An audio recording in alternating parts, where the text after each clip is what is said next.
Sir, I would actually like to ask you something which is more of a common complaint.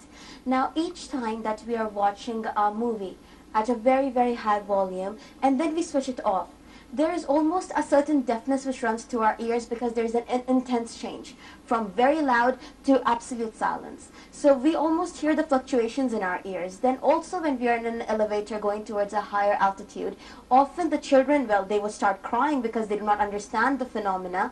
But for us as adults, we often get scared because the eardrums are closed for such a long time that you feel that, okay, fine, I cannot hear anything anymore.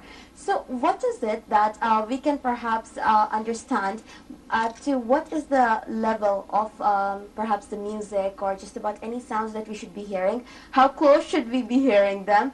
And let's say the earphones are a must in just about every teenager's hand.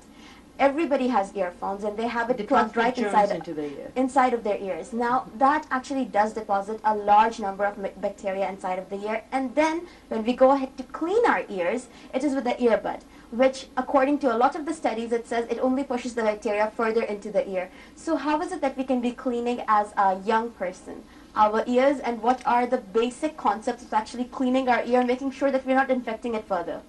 All excellent. I'm ready to tell the people about 3-4 issues you just mentioned, not one issue now. Each one is separate, but you give me time because... Oh, you have your time. So, number one, when you talk about loud sound, that's trauma. We call it acoustic trauma, exposure to noise. And we have pollution. You just touch something. You know, pollution is not only the gas and there is a sound. Noise pollution. Noise, it's a pollution in our now new world. So people, they go to a party with loud sound above 85 decibel. You know, when I talk about little sound you could detect in the lab. So if you go way down, that's too much. The hair cells, I show it again in the other video, could be damaged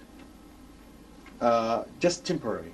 But if the exposure continue, like exposure to a firearm or in loud music in DJ or some in the clubs or in parties, this is for sure produce high frequency sensory hearing loss. Damage cannot be helped except with the hearing aid, and that's producing noise.